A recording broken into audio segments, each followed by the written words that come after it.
Yo, what's up? Welcome back to another episode of Walkthrough Wednesday on the channel. We're going to jump into the Disco breakdown. If you didn't know, Disco is my brand new song, which is out now on Maxximize Records. It's a big club track with no clubs around, but still, it's a track that a lot of you guys have supported, and that means the world to me, man. In a few weeks, I will be dropping the sample pack for this, so if you want to try some techie big room, I'm your guy to help you out. The drop, yeah, was great. Go check that drop before you watch this, so you can get a little bit of context. In the breakdown, it's all about atmosphere. It's a techno-inspired track, so I had to take a lot of influence from techno. So I listened to a lot of like hard techno, warehouse techno, this kind of stuff, to base my breakdown around.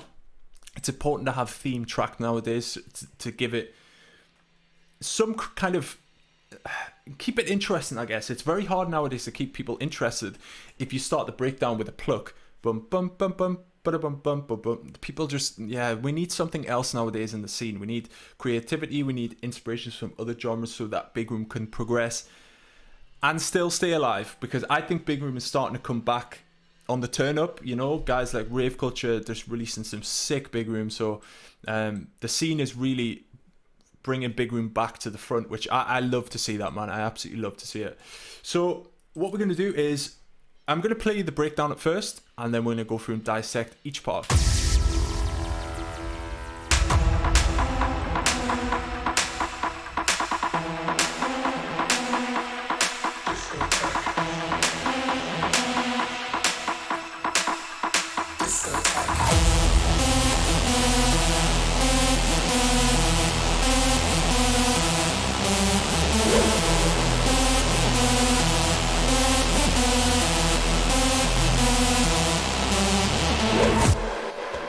Quite a short breakdown, but because this is literally built for the clubs, like I made this for clubs for the beginning of my sets, that's the reason it's quite a short breakdown. You know, this isn't a Spotify record, so it was built for the clubs. Little did I know the world would collapse and clubs would just vanish from the face of the earth, but still, I made it with that good faith that I wanted to play it in the clubs, and I wanted other DJs to play it all around the world. That was my main goal with this, because a lot of my stuff is festival inspired, you know, not really necessarily club inspired, but I'm definitely more inspired to do the clubs influenced stuff now.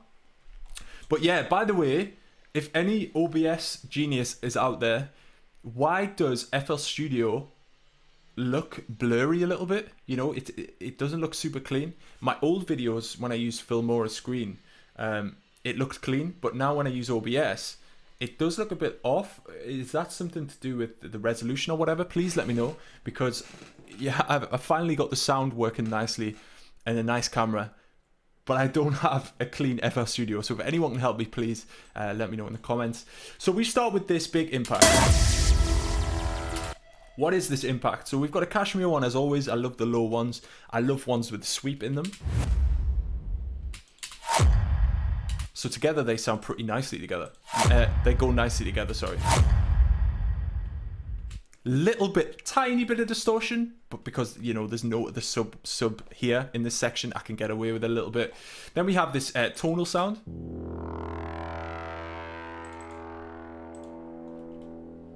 Which I absolutely love that. I really love this impact together. Perfect for the end of the track as well.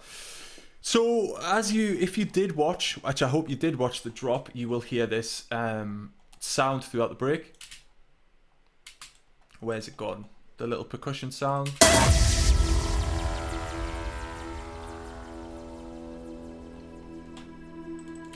So whatever this was, it's been so long since I like looked at the breakdown. When I came back to make this track, to do the improvements, I didn't touch the break. The break is the same way it was when I first started the song, like a year ago or something.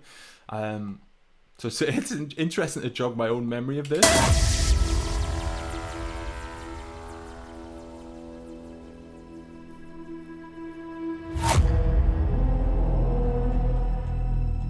So we have the main sound. Apart from that, we've just got a sub bass, just providing some low end energy, just to keep the crowd interested. When the sub bass comes in, it brings that energy. You know, the bass is coming from the speakers. The crowd know that something else is coming, right? That's what I wanted to do with this one. Got that old school house tension string, just being automated gradually throughout the breakdown.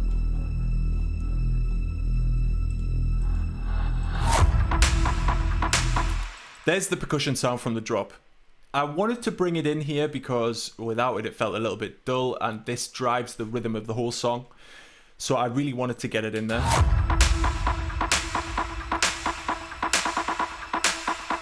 And I'm obsessed with that sound. If you want to know how I made that sound, go and check it out, because it is a big drastic improvement from the original sound that it was.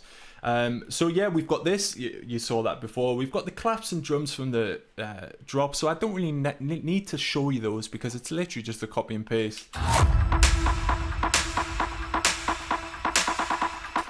With the lead, I didn't want to tease the full melody, right? I just wanted to do little parts and just gradually build up. So as you can see, it starts here, then 4 bars later it comes again, 4 bars later, but then 2 bars, 2 bars, 2 bars, and then the full thing plays. So it is a bit like a build-up breakdown, I would say. It was a breakdown with a build-up inspiration, sorry. As you can see in these gaps, I've got to open the automation of the reverb because we need to fill those gaps. Also filtering it up throughout.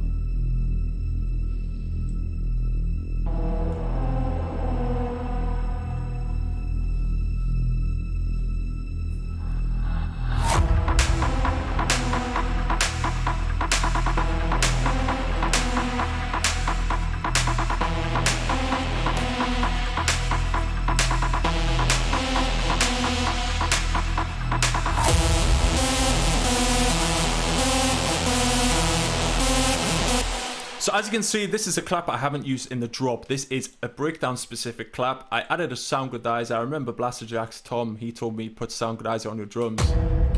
And honestly, it makes a big difference. Arts Acoustic Reverb, giving it a bit of a... It's quite a lot of reverb on this actually, time design wise. I've used 4 seconds of reverb decay.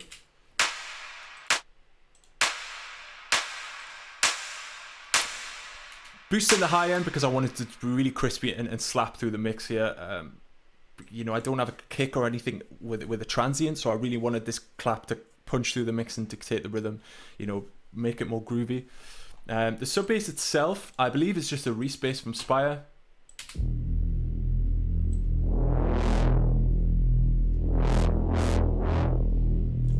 Just a normal respace. I should have done some automation on that to keep it interesting, but still, that's literally it. We'll go on to the lead next after we've gone through the vocals. What I did was I bounced out this vocal loop.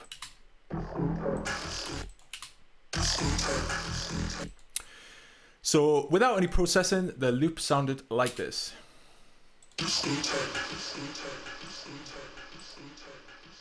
Big delay on it as well.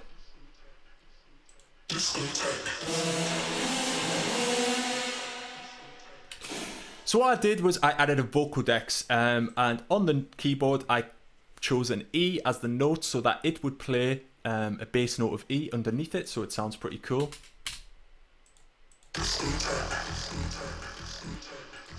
You can hear the bass layer added to it. I think it's a sick little trick in a very easily accessible plugin. Literally everybody gets this within the FL Studio. Parametric EQ, little boost on the highs there, a kickstart, I guess that's for later on, and a filter. So we start filtering it up slowly.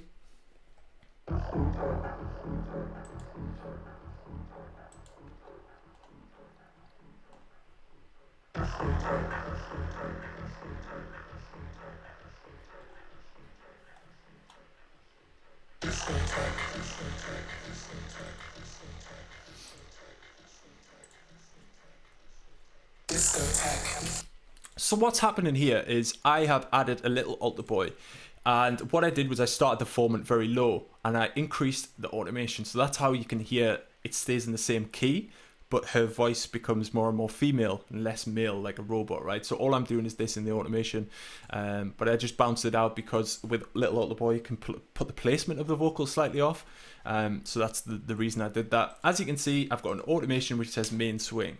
So in FL Studio you can dictate the swing of a track by this. more full, it's going to be like really off the grid. It's going to be very bouncy.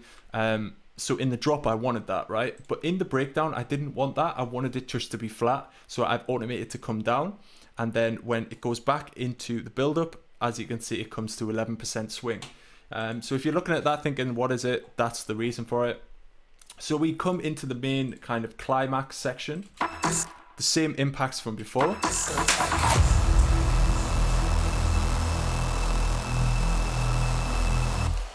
We've got a gritty layer added to the sub.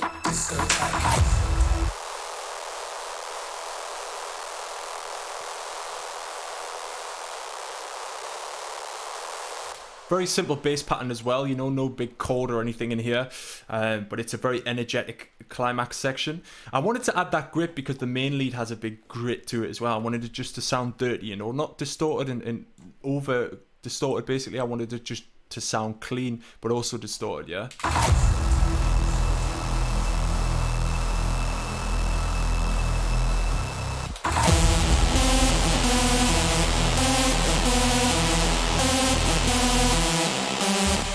It just provides that extra grit in the midsection that I think it needed, really. So the main sound is the one that creates the bass line in the drop. It is this one.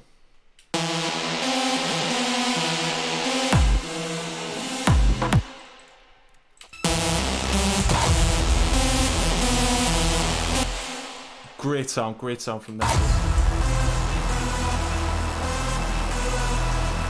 Two big Hoover sounds. This second one was just to provide that real old school ravey sound to the tops of the sound itself.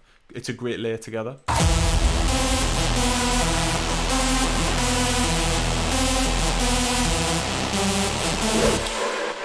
Melody wise, it's really simple, but I just wanted these low bass notes in. Dun, dun, dun, dun, dun, so it kind of plays off itself, and those low bass notes provide a real gritty sound, so without them it does sound worse.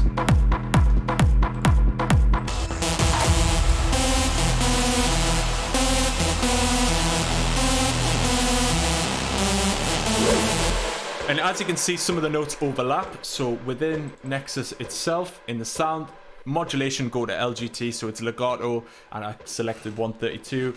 So the notes can actually glide within themselves. If you don't know how to do that in Nexus, now you do. The glide provides something really cool.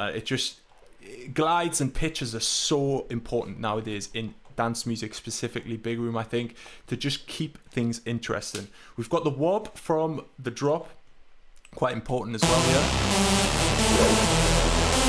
Brings in that techno aspect again. You want to keep the theme of techno here. Let's go to the processing. Did I process this? No, I didn't process it the same as the drop leads. We've got a camel crusher, a little bit of tube and mech distortion, blood overdrive, not too much on this, a big reverb, Fab Filter Saturn I didn't use, maybe.